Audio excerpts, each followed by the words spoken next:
Boa noite, irmãos. É uma grande alegria estar junto com vocês essa noite. Se talvez alguém não me conheça muito bem, talvez não conheçam, meu nome é Andreu, eu pastoreio a igreja do Ministério Bíblico Ivoti, aqui pertinho. Então a gente tem servido a Deus ali junto com outros irmãos, e hoje nós temos mais alguns aqui conosco. Nesse momento está acontecendo o culto lá. Como é bom nós conhecermos mais uma parte do povo de Deus, pessoas que servem a Deus, que amam a Deus e que amam a sua palavra. É em torno da sua palavra que nós estamos nessa noite, e nós queremos parar, pensar, refletir, e estamos desejosos de que a palavra de Deus realize todas as transformações necessárias no nosso coração. Amém? Então, se você já puder abrir a sua Bíblia lá em Marcos, no capítulo 7, do versículo 14 ao 13. Se você puder, já vai abrindo a sua Bíblia lá, Marcos, capítulo 7, do versículo 14, nós vamos fazer leitura até o 13.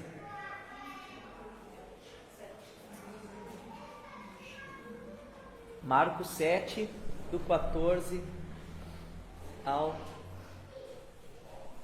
13.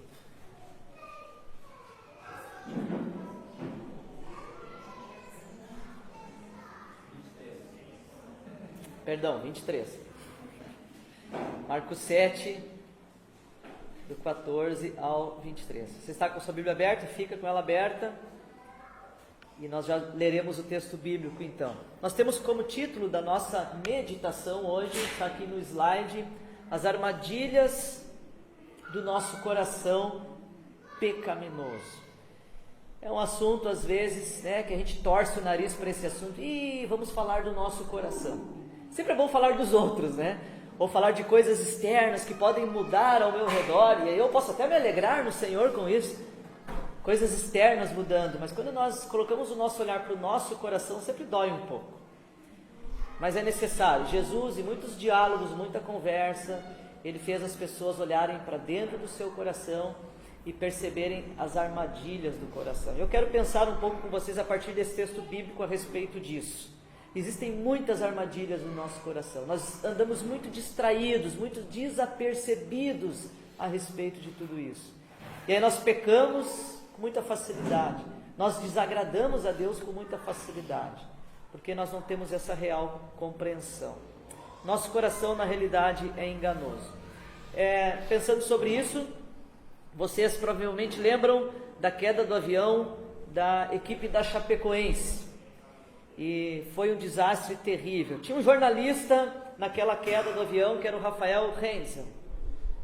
Eram alguns sobreviventes, a grande maioria morreu naquela tragédia da queda do avião do time de futebol da Chapecoense. E lá estava um dos sobreviventes, Rafael Heinzel, sobreviveu. Interessante que há uns meses atrás, ainda esse ano, se eu não estou enganado, completados 2 anos depois dessa tragédia e desse acidente, ele estava jogando um futebol com os amigos e deu um ataque do coração fulminante e o Rafael Heinzel faleceu. E eu chego a uma conclusão com isso, que o nosso coração e o coração do Rafael Heinzel foi mais letal que a queda de um avião. A queda de um avião não matou aquele homem, mas o coração dele foi letal. E às vezes nós achamos que coisas que estão acontecendo em nossas vidas é a pior tragédia, é a queda do avião, está tudo acabando. E nós não se damos conta que tem coisas no nosso coração que são muito mais letais que aquilo que nós achamos que é uma tragédia externa. Trazendo para o lado espiritual, obviamente. Então, a palavra de Deus diz lá em Jeremias, capítulo 17, versículo 9 e 10, não precisa abrir porque nós vamos ler o texto de Marcos. Esse texto diz: enganoso é o coração mais do que todas as coisas e perverso, quem o conhecerá? Ali estão essas armadilhas. Eu, Senhor, esquadrinho o coração, eu provo os pensamentos. Jeremias 17, versículo 9 e 10. Tá bom? Vamos ler então. Você está com a sua Bíblia aberta e nós podemos ler esse texto. Eu vou pegar uma parte da história, eu não vou ler toda a história, eu vou pegar a parte onde Jesus desafia o coração daquelas pessoas. Mas eu vou rapidamente explicar o contexto dessa história. Vamos iniciar a leitura no versículo 14. Estão todos comigo aí? Convocando ele de novo a multidão, disse-lhes: ouvi-me todos e entendei. Nada há fora do homem que, entrando nele, o possa contaminar. Mas o que sai do homem é o que o contamina. Se alguém tem ouvidos para ouvir, ouça. Quando entrou em casa, deixando a multidão e os seus discípulos interrogaram acerca da parábola. Então lhes disse: assim vós também não entendeis? Não compreendeis que tudo que de fora entra no homem não o pode contaminar, porque não lhe entra no coração, mas no ventre, e sai para o lugar escuso. E assim considerou ele puros todos os alimentos. E dizia: o que sai do homem, isto é o que contamina, porque de dentro do coração dos homens é que procedem os maus desígnios, a prostituição, os furtos, os homicídios, os adultérios, a avareza, as malícias, o dolo, a lascívia, a inveja, a blasfêmia, a soberba, a loucura. Ora, todos estes males vêm de dentro e contaminam o homem. Feche seus olhos um minuto, vamos orar. Pai, nós estamos diante da Tua Palavra, somos agradecidos pela revelação do Senhor, completa, plena, suficiente, autoritativa, que é a Tua Palavra. E nela nós temos segurança daquilo que o Senhor quer trabalhar nos nossos corações. Fala conosco, nos ajuda a avaliarmos as nossas vidas e os nossos corações nessa noite. Transforma-nos para a Tua glória, Pai, que o Senhor seja glorificado através da Tua Palavra, que Teu Santo Espírito nos dê clareza, entendimento, e ajuda, Senhor, a comunicá-la bem, e que nós sejamos transformados por Ti, Pai. O que nós Te pedimos e agradecemos em nome de Cristo Jesus. Amém. O contexto, meus irmãos, do que nós acabamos de ler, está ali logo no início do capítulo 7, nós não lemos tudo, mas os fariseus estavam sempre à espreita, observando Jesus, e uma das observações que eles fizeram é que Jesus, numas saídas ali no mercado com seus discípulos, eles observaram algumas coisas, e eles viram a maneira que eles se conduziam, e voltaram do mercado e foram fazer uma refeição, e não lavaram as mãos, e eles ficaram plenamente indignados, foram questionar Jesus, por que os seus discípulos não lavam as mãos? Nós entendemos que vocês devem ser bons judeus, zelosos e piedosos, vocês deveriam cumprir todas as regras. Existe alguma coisa errada, nos dê uma explicação. Eles estavam sempre atrás de Jesus, sempre questionando, apertando, espremendo Jesus. E Jesus, com calma, com sabedoria, com amor e com a verdade, sempre dando as respostas e desafiando o coração daqueles homens. E na realidade é por isso que Jesus, então, ele vai dar essa explicação. Jesus anteriormente, ele deu uma desafiada no coração deles, e chama eles até de hipócritas, aqueles fariseus, né? Então, vocês se utilizam da lei de uma maneira indevida, né? Vocês se utilizam de uma situação que era chamada o Corbã na época, era você meio que penhorar os seus bens no templo, lá para os sacerdotes. Aí você meio que penhora, assim, eu consagro todos os meus bens ao Senhor no templo. Mas o templo só vai botar a mão nos meus bens quando eu falecer. Era tipo uma penhora religiosa. Aí quando os pais passavam necessidade, e os pais pediam ajuda para os filhos, aí o filho todo espiritual olhava para o pai assim: pai, eu consagrei os meus bens ao Senhor, Corbã.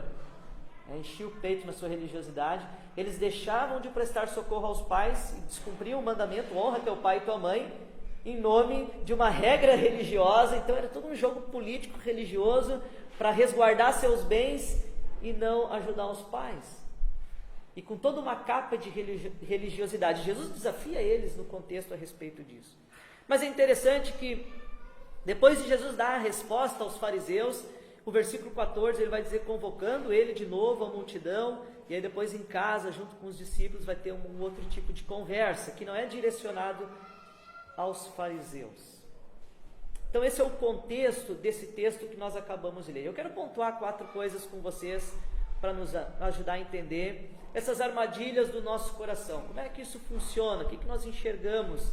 E quais lições nós podemos obter disso aqui. Né?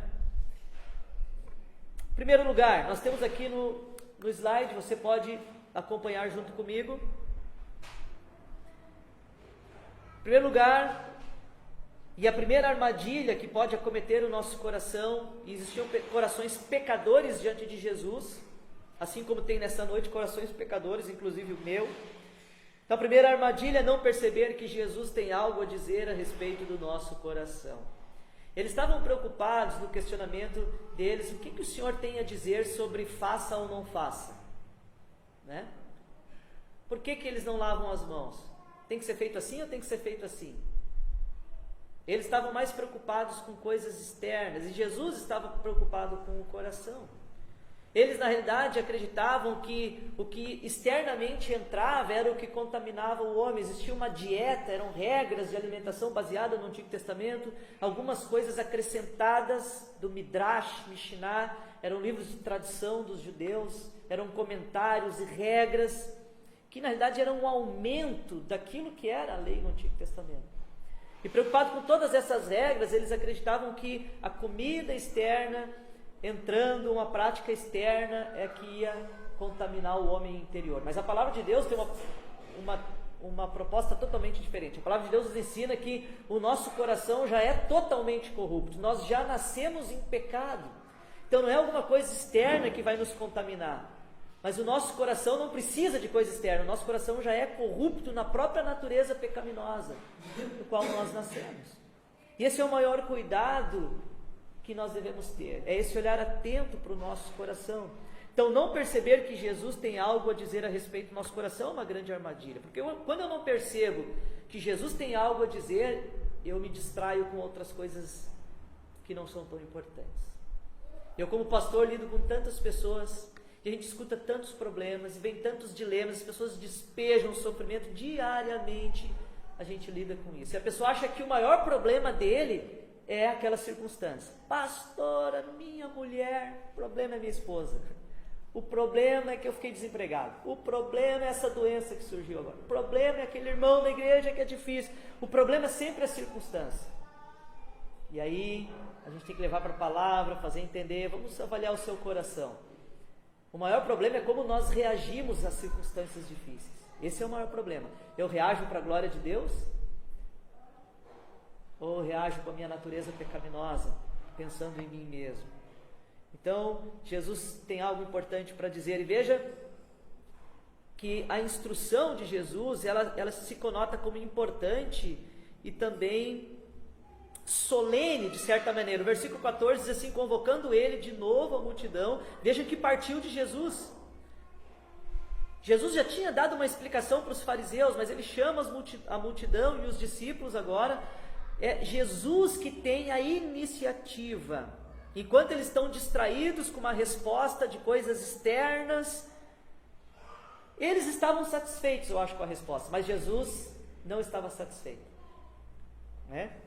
Porque Jesus enxergou corações distraídos ali. Eles não estavam percebendo que Jesus tinha algo importante, mais profundo para falar sobre o coração.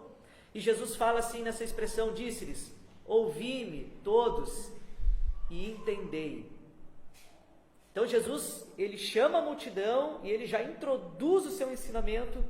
Por favor, como se estivesse assim em silêncio, me deem atenção agora, estejam com seus ouvidos atentos, olha, presta atenção, entendam o que eu vou falar, é importante.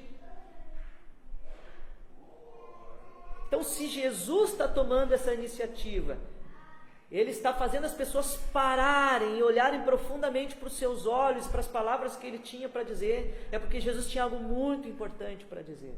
Isso nos mostra que muitas vezes nós não percebemos que Jesus tem coisas importantes para dizer para o nosso coração. Nessa noite, Jesus tem coisas importantes para dizer para o nosso coração através da Bíblia. Está aqui a boca de Jesus, o falar de Jesus, a revelação de Jesus. E nós às vezes vamos para o culto pensando assim, eu vou orar, eu vou pedir para o pastor fazer uma oração, estou com um problema, vou pedir para o pastor orar para que aquele problema se resolva essa semana. Então está mais preocupado com os benefícios talvez de uma oração, de uma ida ao culto, do que eu vou no culto porque eu sei que Deus tem algo importante para falar no meu coração. A palavra de Deus é suficiente. Muitas vezes não sabemos ou não damos importância para o conselho que Cristo tem em nossas vidas. E como que isso acontece? Por que muitas vezes nós não percebemos que Jesus tem algo importante a dizer para nós? Porque nós cremos numa dicotomia entre o secular e o sagrado, não é? Que Jesus, na realidade, ele ensina apenas regras externas. É isso que as pessoas em volta questionavam Jesus. O que ele vai dizer a respeito dessas regras externas? Mas o coração cuido eu. É uma dicotomia. E muitos cristãos vivem assim. Ali na igreja, a igreja pensa assim, tem certas regras, até vou me submeter, eu vou me comportar como crente, eu vou falar como crente no domingo, mas aí começa a segunda, o trabalho, a escola, não, daí eu vivo do meu jeito, eu tenho os meus projetos. Uma coisa é uma coisa, outra coisa é outra coisa. Não, mas a Bíblia não diz isso. É tudo uma coisa só, eu nasci de novo. Eu vivo o reino de Deus na igreja, prédio, né? Ou fora do prédio durante a semana. É uma coisa só, não existe essa dicotomia. Também nós erramos muitas vezes porque nós achamos que, esse é o primeiro ponto, né, que eu tinha falado, tá aí. Nós achamos muitas vezes que Jesus só ensina a respeito de comportamento, de moralismo, e Jesus sempre quis ensinar a respeito das motivações do nosso coração. É possível nós vivermos uma vida de cumprirmos regras, e regras até boas, piedosas, mas no nosso coração nós termos motivações erradas, e nós estamos vivendo em pecado. Eu posso estar pregando para vocês em pecado aqui. Ah, mas você está fazendo uma boa coisa nesse exato momento, pastor, você está pregando a palavra de Deus. Mas se eu estiver aqui com uma motivação de vanglória, né? De que o ministério é um ídolo no meu coração, eu não vivo sem ser pastor, isso pode ser uma idolatria para mim. Ou pregar, e pregar bem para que vocês gostem, depois me dão um tapinha nas costas, pastor, que mensagem, hein? Eu posso pregar com motivações erradas, pecaminosas. Então vejam que é muito fácil nós fazermos algo que, poxa, isso é muito bom, mas a motivação é pecaminosa. E nós muitas vezes focamos no comportamento e no moralismo. Achamos que Jesus nos ensina a ter uma vida, muitas vezes só de vitória material nessa vida. Nós nos relacionamos com Jesus de maneira triunfalista. Então veja que muitas vezes nós nos relacionamos com Jesus achando que Jesus é uma coisa, o sagrado é uma coisa, o secular é outra, que Jesus foca só no externo, ou que só regras moralistas, e nós perdemos de vista muitas vezes que Jesus tem coisas importantíssimas, e a palavra de Deus está cheia de respostas para o nosso coração, daquelas confusões, daquele emaranhado que existe no nosso coração, daquele labirinto que a gente às vezes tem aquelas crises que você fica pensando, mas por que isso, por que aquilo? A palavra de Deus tem as respostas, para que nós possamos avaliar os nossos próprios corações. Interessante que muitas vezes dentro dessas abordagens, nós não consideramos o que Jesus tem para falar para o nosso coração. Nós consideramos o que o mundo tem para falar. O que a psicanálise, Freud, que fica focando no passado, se você foi abusado, o que aconteceu, então a culpa é do passado sempre. A culpa, né, do nosso coração, dos nossos pecados, não é nossa, é do passado. Ou nós olhamos para a mentalidade secular, behaviorista, que foca nos comportamentos, uma psicologia de Skinner, ele é comportamental. Se você faz isso, agora para de fazer isso e faz outra coisa, né? É tipo aquele cara que fumava, daí deixa de fumar e coloca um pedacinho de cenoura na boca, sabe? Substitui o hábito. É mais ou menos assim, né? E aí? Será que mudou o coração? Não é só pare de fazer isso e comece a fazer aquilo, mas e o meu coração? Eu só mudei o comportamento, eu substituí uma coisa por outra. Ah, para de roubar e não roube mais. Ok, mudou o comportamento, mas não mudou o coração. Na verdade, ele é um ladrão de férias, né? É um ladrão de férias, daqui um pouco ele volta a roubar, porque o coração não mudou. É uma filosofia comportamental, psicologia humanista, ênfase no valor do ser humano, de Rogers e Abraham Maslow. do que é valoroso para você, então você corre atrás daquilo que é valoroso, está ali a sua moral, a sua ética, psicologia comportamental, cognitiva, reprogramar a mente. Então, se você pensava negativamente, comece a pensar positivamente, que aí as coisas vão começar a mudar. Será que o evangelho é isso? É pensamento positivo? É reprogramar a mente? Tem palestras de coach hoje em dia aí, né, que tentam reprogramar nossa mente para que tenha uma nova atitude, um novo resultado. É a nova tipo de psicologia comportamental cognitiva. Também tem um tipo de conselho místico, espiritualista, às vezes de batalha espiritual, que tudo é o diabo, tudo é isso, é confissão positiva. Então o problema está sempre no diabo, né? Está sempre nas questões espirituais, nunca está no meu coração. Vejam, eu só estou citando isso para vocês verem quantas opções tem. É um cardápio na nossa frente. Qual eu escolho? E tudo esse cardápio me distrai para eu não olhar para onde eu deveria estar olhando. É ou não é verdade? Poxa, eu posso escolher um cardápio? Esqueça esse cardápio todo. Jesus tem coisas importantes para falar para o nosso coração. Jesus tem respostas para nos dar que todas essas filosofias não têm resposta para nos dar. Eu recebo pessoas frequentemente que estão lá sofrendo, e eu recebi um homem, eu lembro o ano passado lá na igreja, e ele é dono de uma fruteira, casamento destruído, e ele chegou desesperado, chorando, faço qualquer coisa, pastor, minha mulher de volta, minha vida está acabada. E eu tive uma conversa de quase 2 horas com ele, saiu de lá, chorou bastante, mas saiu alegre. Ele falou assim: nunca ninguém tinha me falado essas coisas. Eu estou vendo o quanto que eu tenho que mudar. Eu estou saindo daqui com esperança. E ele falou assim: pastor, tem 1 ano que eu estou indo na psicóloga, eu estou pagando caro. E eu já emagreci 13 quilos. Cada mês eu emagreço mais, o meu problema não resolve, só piora. O pastor sempre é a última opção, né?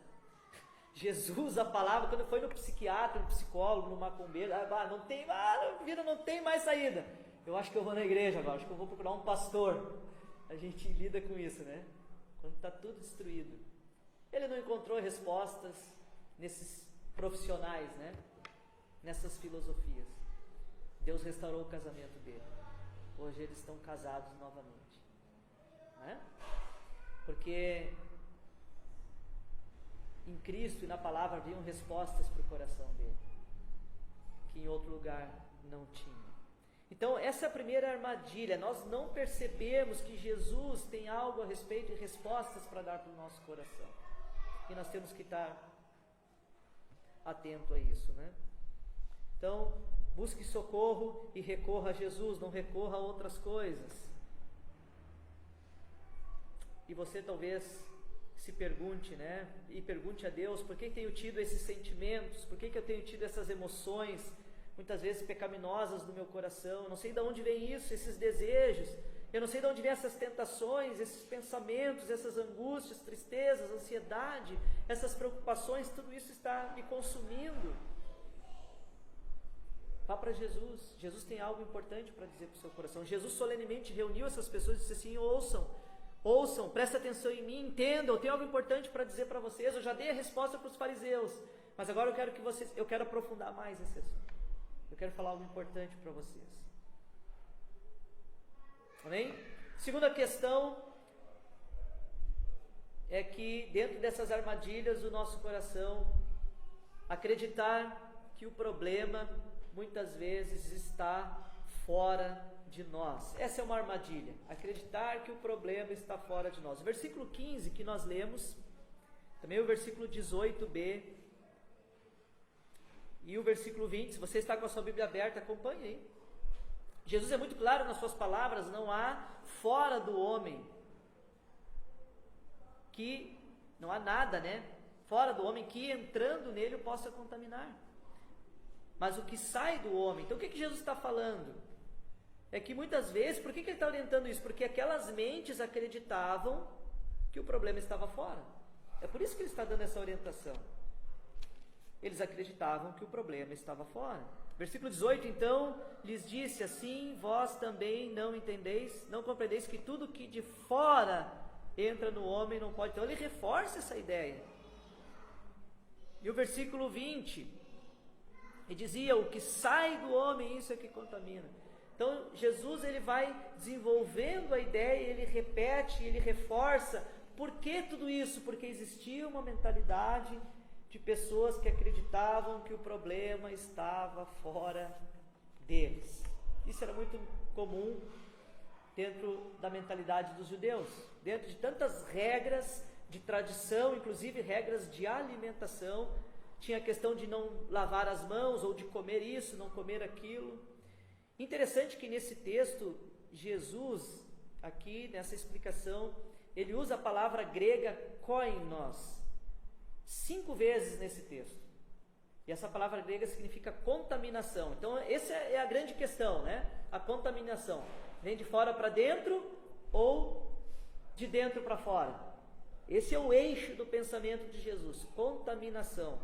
Koinos. Ele usa 5 vezes. Isso nos mostra essa ênfase, a importância que Jesus está dando a esse assunto da contaminação. E ele quer que os seus ouvintes entendam de onde procede essa contaminação. Vem de um lado ou vem de outro? É isso que Jesus está querendo deixar claro. Aqueles homens achavam que o problema era a contaminação que estava fora, diante de toda a religiosidade deles. Interessante, se você ler, e nós não leremos aqui, Levítico 11, também Deuteronômio 14, ali existe uma lista que era muito importante para os judeus, uma lista de dieta, né? Nós estamos numa época de muitas dietas e comidas e coisas assim, né? Mas naquela época a dieta não era uma questão estética, de emagrecer, tirar fotinho, selfie, botar no Facebook, dizer assim, eu tinha tantos quilos, agora tenho tanto. Não é esse tipo de dieta, não. Era uma regra alimentar que o próprio Deus tinha dado, de animais que poderiam ser comidos e outros animais que eram impuros e contaminados, que Deus não queria comer, provavelmente também pela questão do deserto que eles viviam, né, peregrinando quando Deus deu a lei. Existia uma precariedade naquela época que aqueles animais poderiam trazer doenças, contaminar todo o povo e extinguir o povo de Israel, inclusive. Ok, mas a dieta não é nesse sentido estético que nós pensamos hoje. É uma dieta alimentar do que Deus disse que podia comer e não podia comer. Isso era muito importante para eles. Lógico que os judeus acrescentaram, mudaram dentro da tradição deles alguma coisa. E se você ler Levítico capítulo 11, você vai ver uma lista de animais que Deus assim, isso, Moisés escreve isso, pode comer, isso. E isso aqui não pode. E vai vários animais. Me chamou a atenção nessa lista, eu dando uma lida em casa na lista toda, né? E aí chamou a atenção que chegou no final do versículo 19, Levítico 11, 19. Aí o finalzinho fala lá, e também não comerás morcego. Viu só, né? Será que alguém precisa proibir o outro a comer morcego? Imagina se chegar para um filho e assim, ó, não come morcego. Mesmo se você estiver com muita vontade, você está proibido de comer morcego. Eu achei bem interessante aquilo, né? Como é que se come um morcego? Frito? É mesmo, eu não sabia disso. Ensopado? Outros países comem, né? Aranha, barata, olho de cabra, sei lá, rato. Morcego, frito, ensopado, abafo, sushi de morcego, não sei. Costelão 12 horas de morcego, alguma coisa desse tipo, né? Mas me chamou a atenção. E essa dieta era chamada de kosher. Essa era a dieta que existia na tradição deles, está em Levítico 11, também Deuteronômio 14. E ali, inclusive, tem morcego e outros animais também. Isso era muito enraizado na cultura deles. Nós temos um texto aqui, nós podemos ler aqui, você não precisa abrir na sua Bíblia, né? Mas se você quiser abrir, pode abrir também. Só para vocês entenderem essa questão da contaminação, nós vimos a questão da dieta dos animais, aí, do morcego, inclusive. Mas isso está claro em outros contextos também, né? Como isso era muito presente na vida deles. Jesus, lá em um certo casamento, e Jesus estava iniciando o seu ministério, acabou, nós conhecemos a história, acabou o vinho, né? E estava comprometida a festa e a alegria daquele casamento. Então Maria vai lá, chama Jesus, e aí Jesus vai dar um jeito naquela situação. Mas nós podemos ler aí. Eu estou um pouco de lado, eu vou pedir para algum irmão que está de frente, leia esse versículo para nós aí. Com corajoso? Sua mãe disse aos serventes, fazei tudo quanto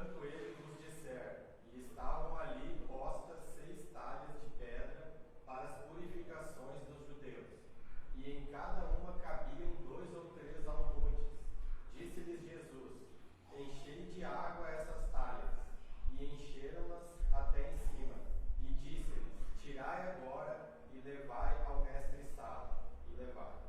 Ok, o que eu quero chamar a atenção nesse versículo é que dentro de uma casa existiam 6 talhas, e essas talhas eram um vaso grande, né, de pedra, e segundo os historiadores, ali cabia entre 80 a 120 litros de água. 6 talhas, 120 litros, foi quase 800 litros de água que Jesus, para os caras assim, para os servos, ó, encham. Deve ter dado trabalho para encher. Mas só para mostrar que, olha só, era muito comum nas casas, nas residências, terem essas talhas de água para que as pessoas se purificassem.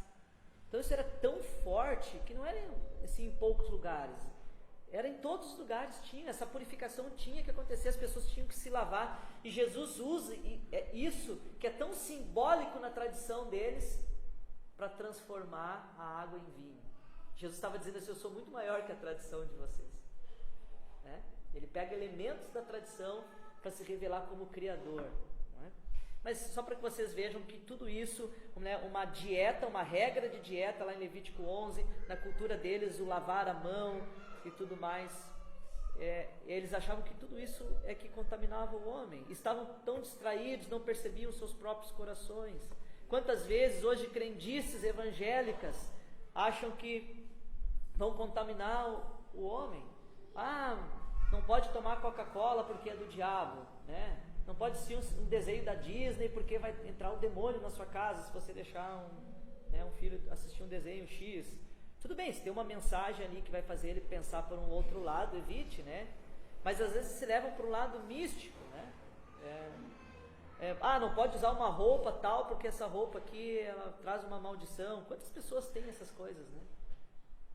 Eu fui visitar uma família uma vez, e eles tinham um sítio, um açude, e a pessoa disse assim, uma vez teve um pastor e uma pastora aqui, e eles olharam para minha casa, isso é do diabo, joga fora, e eu tinha um sapo tão lindo que decorava o meu jardim, era uma gracinha aquele sapo, e eles mandaram eu jogar dentro do açude, e repreenderam o demônio, porque o que estava trazendo uma maldição para minha casa era aquele sapo do jardim, era lindo, um sapo de enfeite.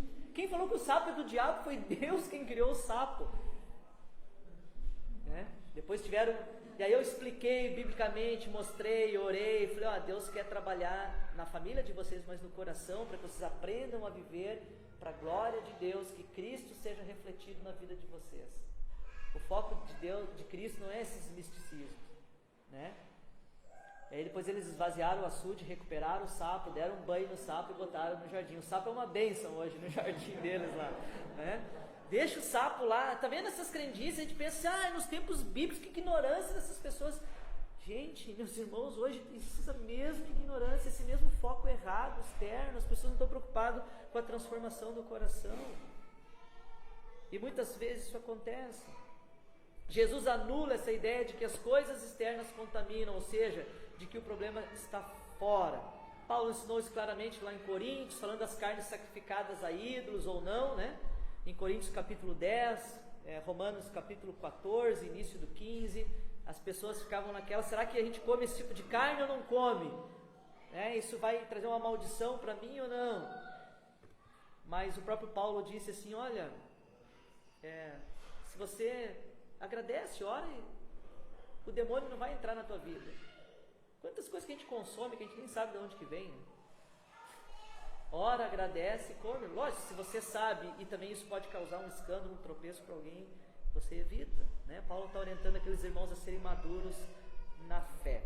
Terceiro lugar, o que nós podemos enxergar aqui, dentro das armadilhas do coração, além das duas primeiras, não perceber que a religiosidade cega o nosso coração, né? Às vezes nós não percebemos que Jesus tem algo para falar do nosso coração. A gente acha que Jesus tem algo para falar só externamente. Como é que eu faço para ter sucesso na vida, um bom emprego, saúde? Nós estamos distraídos, nós não percebemos. E muitas vezes nós não percebemos também que toda essa religiosidade cega o nosso coração. O versículo 16 ao 18, está ali, se alguém tem ouvidos para ouvir, ouça. Olha a importância do que Jesus está querendo dizer. Quando entrou em casa, deixando a multidão, os seus discípulos o interrogaram acerca da parábola. Então, no momento mais íntimo, os discípulos foram falar com Jesus. Então lhes disse, Jesus vai repetir essa mesma ideia que ele falou para a multidão, ele vai repetir para os discípulos. Então lhes disse assim: vós também não entendeis, não compreendeis que tudo o que de fora entra no homem não o pode contaminar. Então o que Jesus está mostrando? Olha, vocês ainda não entenderam, eu já expliquei, eu expliquei para a multidão, agora estou entrando dentro de casa, vocês estão me perguntando de novo. E olha como a religiosidade assim, ó, cegava as pessoas. Não bastava uma explicação. Jesus já tinha explicado e afrontado a religiosidade dos fariseus. Aí deixou os fariseus à parte, veio a multidão dele, falou diretamente que o que contamina não é o que entra, é o que sai. E agora, ainda entrando em casa, o discípulo vem de novo, tá, mas explica melhor. Vocês ainda não entenderam? Eu já falei para os fariseus, agora eu falei para as multidões, agora tá bom, eu vou explicar de novo. Olha como a religiosidade é uma coisa tão impregnada que tem que ir saindo aos poucos. E eu lido como pastor com tantas pessoas recém-convertidas, pessoas que vêm de outros lugares, e depois de meses, anos, ainda tem uns resquícios que a gente tem que amorosamente, né?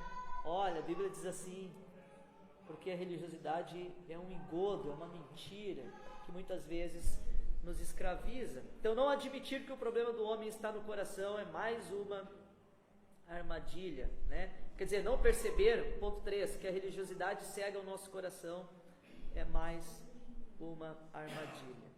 É a ilusão pecaminosa, muitas vezes, das obras, de querer conquistar o favor de Deus no que se faz, e por aí vai. Pedro, que já era um discípulo de Jesus, tinha escutado essas instruções de Jesus. Vocês lembram? O que Pedro fez? Lá em Atos capítulo 10, Deus manda ele para a casa de um homem chamado Cornélio, e ele fica relutando, porque no coração dele, não, Jesus, o Messias, é só para os judeus. Como assim eu tenho que ir para um homem que não é judeu? E Deus teve que trabalhar no coração de Pedro. E Pedro, depois de uma refeição, Deus dá uma visão para ele. Está registrado lá em Atos, nós não vamos ler agora, mas em Atos capítulo 10, do versículo 9 ao 16, desce um lençol do céu com aqueles animais de toda aquela lista do kosher, de Levítico 11, aqueles animais estão naquele lençol, e desce aquele, tinha até um morcego frito dentro daquele lençol, defumado, tinha um cheirinho, estava tudo naquele lençol. E aí Deus olha para Pedro e diz: coma, Pedro. Não, Senhor, não, isso aí, eu sou um cara tão espiritual, né?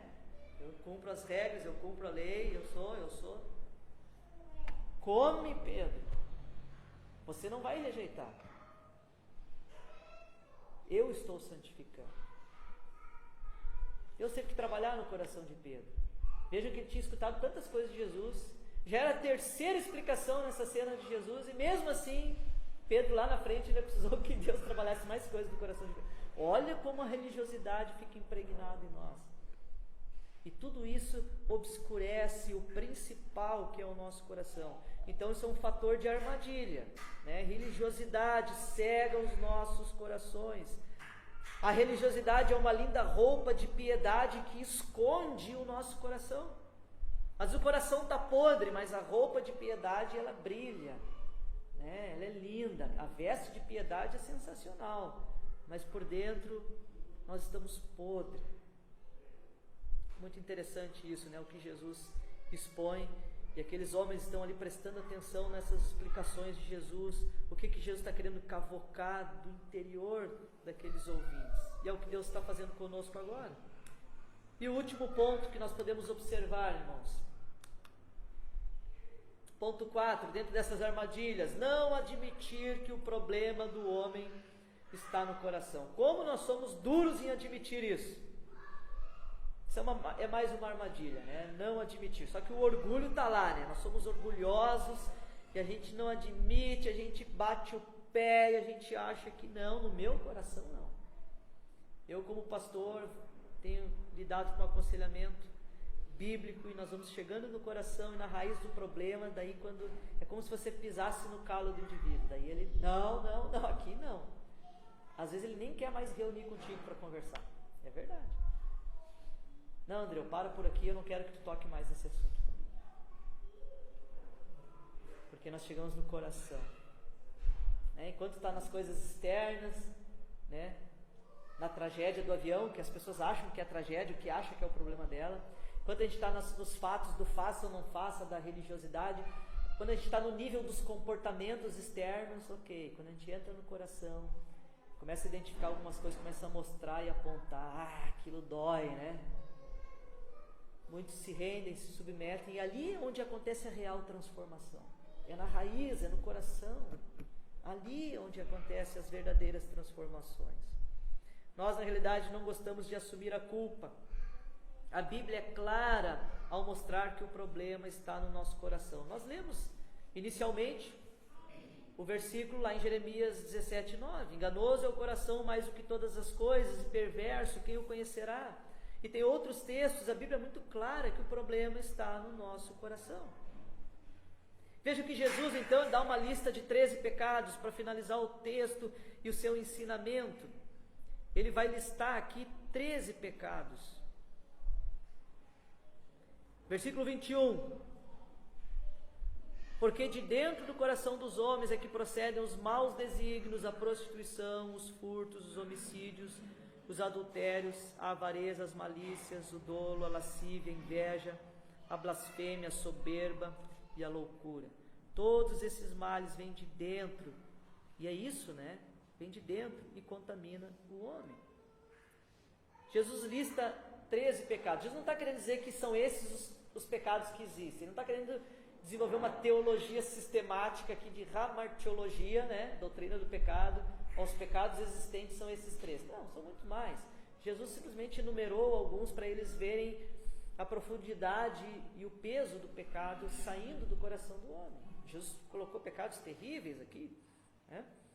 Então Jesus lista esses 13 pecados, mas a ênfase, Jesus não quer explicar cada pecado, porque esses pecados eles se manifestam externamente, e Jesus não quis explicar um por um. Jesus só quis dizer, olha o prejuízo que isso causa externamente, mas tudo isso sai do coração. O foco de Jesus é o coração. Tudo isso sai do coração. E nós achamos que o problema é externo. Eu recentemente, um jovem me procurou, ele casou há pouco tempo. Ele procurou e disse assim: pastor, eu preciso de ajuda. Eu demorei a reconhecer isso, mas eu preciso de ajuda. O que foi? Eu tinha problema sério com pornografia. E eu tinha uma namorada e tinha a noiva.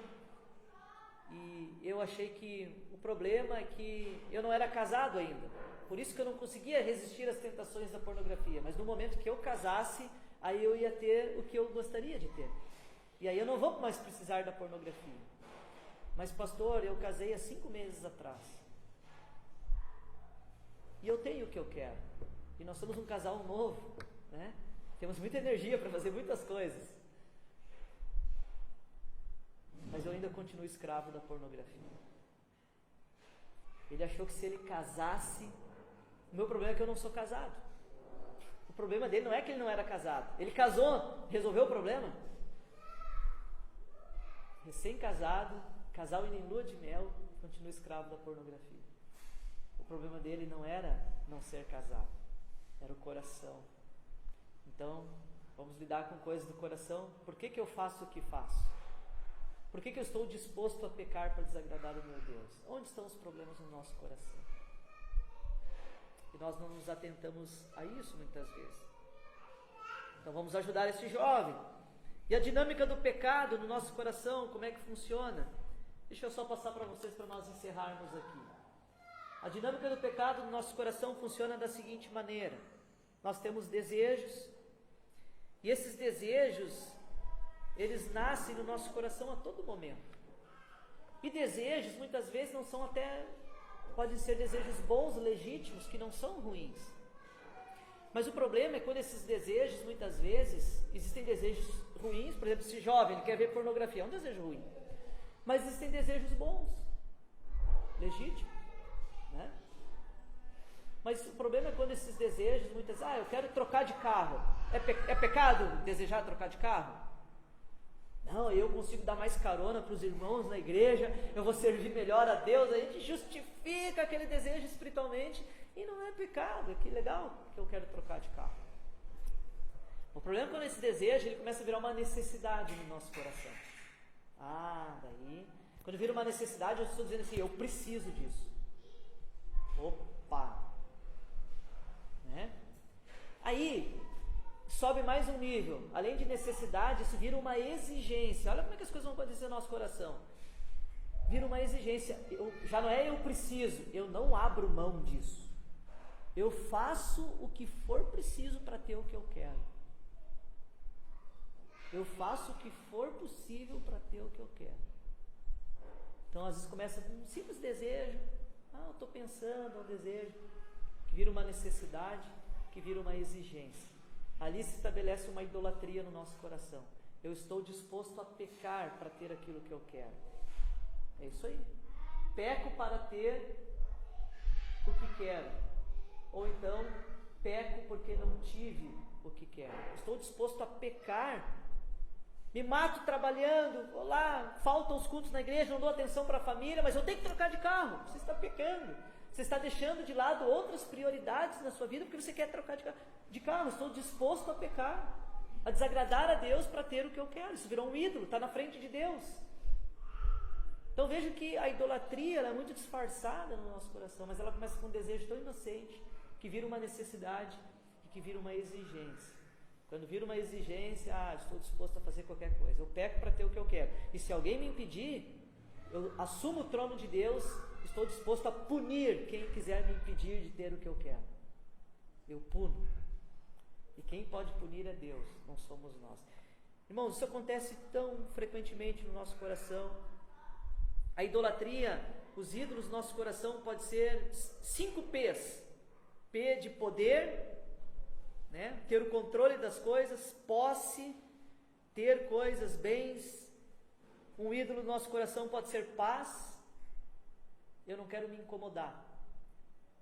Isso é uma idolatria. Eu vejo um irmão pecando, a Bíblia diz que nós devemos confrontar uns aos outros, exortar uns aos outros, mas eu digo assim, ele pode ficar chateado, eu vou fazer de conta que eu nem vi isso, que eu nem estou vendo, e cada um com a sua vida, eu não quero me incomodar. Você deixa de cumprir uma ordem de Deus porque você não quer se incomodar. Ter tranquilidade é o meu ídolo. Nem que eu tenha que desagradar a Deus, mas eu estou tranquilo. Poder, posse, paz, prestígio, né? Nós temos desejo de aprovação de homens ou prazer. Eu quero sentir prazer. Custe o que custar, eu tenho que ter prazer. Então esses são 5 P's que nós podemos colocar assim, que são as idolatrias que surgem no coração do homem. Poder, posse, paz, prestígio e prazer. É muito fácil dessas coisas acontecerem no nosso coração. Com qualquer um. Pode acontecer com um pastor. Essas são as armadilhas do nosso coração. Só para vocês terem uma ideia, a minha filha ia um testemunho de um pastor que também tem um coração com armadilhas, né? Então deixa eu mostrar para vocês quão pecador eu sou. Tenho uma filha que tem 19 anos, ela mora hoje no Palavra da Vida. E quem já teve filhos aí, que passou pela idade de adolescência, se tornou jovem, sabe que são momentos difíceis muitas vezes, né? Aquela pré-adolescência, meio rebelde, responde o pai. Então nós passamos alguns momentos ali difíceis com a Ana. E essa relação pai e filha, em muitos momentos a gente teve uma relação um pouco difícil, né? Graças a Deus eu louvo pela vida da minha filha, ela sempre foi uma bênção. E se você perguntar para ela, né, a respeito do pai, ela vai dizer assim, eu louvo a Deus pela vida do meu pai. Mas foi uma coisa normal, né, dessa fase que aconteceu, mas eu olhando para trás hoje, e até na época, Deus trabalhando no meu coração, eu comecei a enxergar que eu estava lidando errado com a minha filha. Tinha armadilhas no meu coração. Mas é um pastor, é um teólogo, conhece da Bíblia, grande coisa. É muito fácil nós cairmos em todas essas armadilhas que nós listamos ali. E nós temos desejos que aparentemente é inocente, que viram necessidades e exigências. Então deixa eu dar um exemplo para vocês. Por exemplo, naquela fase a minha filha falava algumas coisas e eu tinha um desejo, como pai, como homem da casa, de ser respeitado.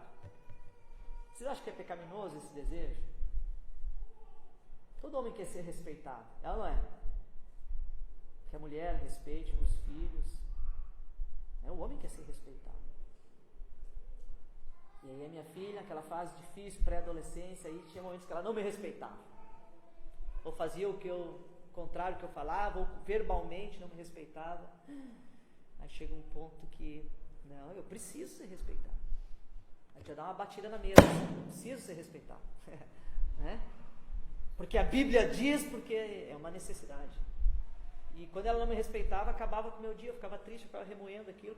Ou seja, a minha felicidade estava no fato se minha filha tinha me respeitado ou não. Não estava mais em Cristo. Para mim ser contente e feliz, eu preciso que minha filha me respeite. Isso virou uma exigência. Né? Eu não abro mão disso. Custe o que custar. Nem que eu tenha que pecar, mas ela vai me respeitar. Né? Aí, ao invés de ter uma disciplina bíblica e amorosa e verdadeira, aí o pai já grita, né? A Bíblia fala que gritaria é pecado, né? Já dá um grito com o filho. Aí tu já fala coisas que ofendem o filho. Mas tu, daí tu já começa a falar de coisas, né, do caráter do filho, para tentar humilhar ele, para ver se ele te respeita. Aí você entra numa guerra pecaminosa. Ter a honra do filho, isso pode ser idolatria. Eu me percebi desagradando a Deus em uma área da minha vida, né? Por um desejo que virou uma necessidade, uma exigência. Eu estava disposto a pecar para ter o que eu queria, custe o que custar. Minha filha vai me respeitar. Tudo bem, a filha tem que respeitar, isso é bíblico, mas tem outras maneiras que a gente pode trabalhar isso, que não seja pecando contra o filho, né? Então veja que isso que Jesus queria falar para aquelas pessoas, né?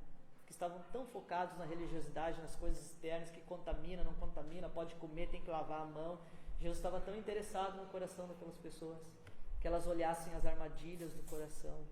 Eu espero que nessa noite você possa avaliar isso, né? O que na sua vida tem virado, né, uma idolatria? Será que é poder, posse, paz, prestígio, prazer? Tem desejos que viraram já necessidades no seu coração, que hoje é uma exigência, eu não abro mão disso. E eu estou reagindo errado, eu estou reagindo pecaminosamente para uma coisa que, não, isso aqui eu não abro mão. Avalie bem se Cristo está sendo o centro e você está glorificando a Deus com a sua vida.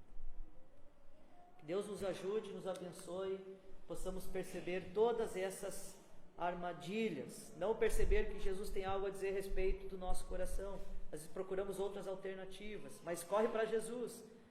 Acreditar que o problema está fora de nós. Saia dessa ilusão, meu querido, o problema está dentro de nós. Não perceber que a religiosidade cega o nosso coração. Às vezes estamos tão presos numa religiosidade que isso não faz com que a gente enxergue mais aquilo que é importante, o nosso coração, e não admitir que o problema do homem está no coração. Que Deus nos ajude, a minha vida, a sua vida, a nós glorificarmos e vivermos para o nosso Senhor. Amém? Feche os seus olhos. Vamos orar a Deus. Deus eterno, nós estamos na Tua presença, Pai. Muito obrigado pela Tua palavra, porque assim como o Senhor desafiou homens, quando o Senhor estava aqui nessa terra, o Senhor desafiou corações, olhando no fundo dos olhos de muitos homens e mulheres. Nessa noite, através da Tua palavra, o Senhor olhou o fundo da nossa alma, e o Senhor nos desafiou agora, assim como fez com os fariseus, a multidão e os discípulos. Nos ajuda, Pai, nessa noite a avaliarmos bem o nosso coração. Nós pedimos que o Teu Santo Espírito possa agir, gerar arrependimento, transformação, trazer luz, clareza sobre aquilo que está obscuro. Tira, Senhor, a religiosidade das nossas vidas. Nos faça, Deus, enxergar as reais motivações e ídolos que moram no nosso coração. Nos faz enxergar as armadilhas e nos ajuda a tirá-las todas para fora, pela Tua palavra, pela intimidade com Cristo ressurreto, poderoso, que é capaz de nos socorrer nas nossas tentações, porque o Senhor mesmo foi tentado em todas as coisas e é capaz de nos socorrer. Nos ajuda, Pai, nós clamamos por misericórdia a Ti. Nós somos tão falhos, tão fracos, tão miseráveis. Nos ajuda a sermos honestos com o Senhor e com a Tua palavra nessa noite, Pai.